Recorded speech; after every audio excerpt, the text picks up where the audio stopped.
God, yes, but which God? What do we find ourselves living in? A difficult world. Many people keep some semblance of trust in God while living almost as atheists. They are like the fool that the psalmist speaks of. They go about the tasks of life with no seen need for God. For them, God has become unimportant. But does this exhaust our world? No, it doesn't. Our world is also becoming rich land for a number of old and new religions. For many people, this high number of different beliefs is a sign of something. It's one more sign that Christianity can't be true. But to others, the spiritual desert of today has given a new thirst for things that seem godly. As a result, we're seeing a rebirth of interest in the supernatural. Yet, people are not coming to the Christian faith. Rather, many are being lured by the gods of other religions. Money is just as harsh and scheming as other religions' gods. It's hungry for the same worship. Jesus called this God Mammon. What does the increase in the number of gods mean? That we're living in a world like that faced by the early church. The early Christians stayed true to Jesus, even in a world that worshiped a group of pagan gods.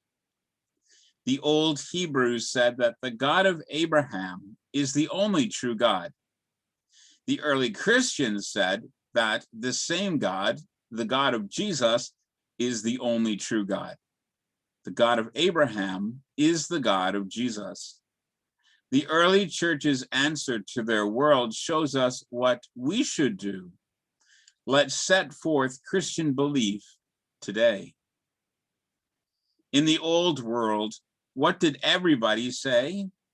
That they trusted in one or more gods. During Bible times, different gods fought with each other for people's support. The time's religious question was this: which God should we worship and serve?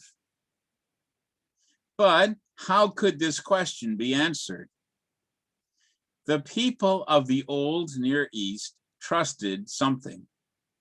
They thought that world events showed the relative strength of the tribal gods, how strong each of the gods were. The strong God was the one who could do the best acts. In keeping with the old grasp, what does the book of Exodus in the Bible show? The plagues as signs showing that Yahweh was stronger than the Egyptian gods. Israel's God could do wonders that Egypt's gods could not do. The rescue of the fleeing Hebrews at the Red Sea became a further sign. It was a sign of Yahweh's power. 40 years later, Yahweh parted the Jordan River's waters. He parted them so that Israel's children could enter Canaan. This show of power struck fear in the Canaanites' hearts. At a later low point in Israel's history, Yahweh once again defended himself. He defended himself together with Elijah, the prophet. He defended himself against the group of Baal followers on Mount Carmel. For the old people, what mighty act stood above all others? The giving of a win in battle. They viewed wars as fights between rival gods. A battle campaign was won by the winning tribe's god doing something. The winning god had beaten the god worshipped by the people who lost. For example, when Assyria's army circled Jerusalem, what did the Assyrian general do? He taunted Israel's God. The commander told his enemies that the nation's gods had been too weak. They had been too weak to protect their followers from the winning Assyrian army. When did a grave crisis of faith unfold? When people from other lands finally ruined the kingdoms of Israel and Judah. Could it be that Yahweh had been beaten by other gods? The prophets gave a response.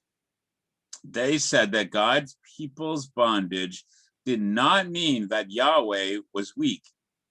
Yahweh could protect his people, but he had given signs of his judgment on their sin.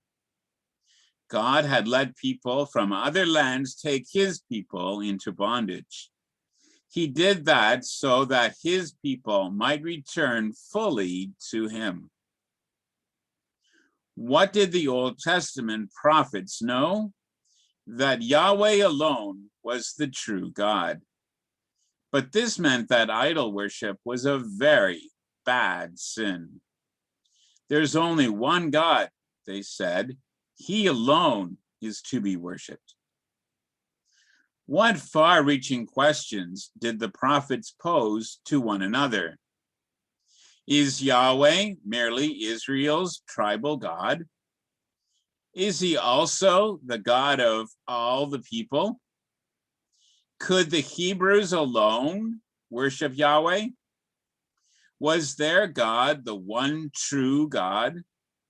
Should all the earth's nations join in the worship of Israel's Holy One?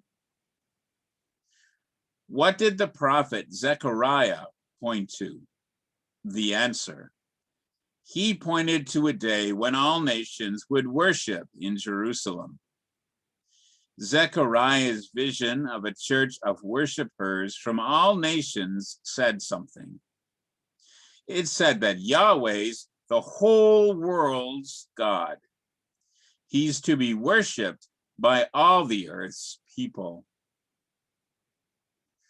What did the early church make official at the Jerusalem Council in Acts? What Zechariah had said.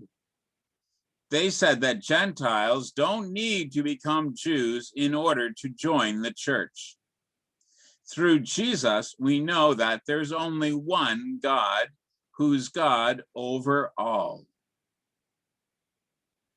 One model does how the early church answered the God's conflict give us the model as to how we can share our faith in today's world. In today's world, there are more and more and more gods.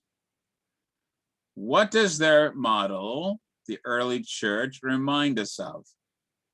That we cannot limit our response to just thinking up arguments. We can't limit our response to debating that God's real. Saying good things is not enough. Instead, ours must be a living show. We must live out our faith in the midst of life. In today's world, can we merely tell people that some general God is real? No, we can't. As Christians, we must say that the only true God is the Bible's God. The only true God is the one made known in Jesus. The only true God is the one who raised Jesus. One day, this God will show Jesus's lordship. Our Lord, and only our Lord will return in glory.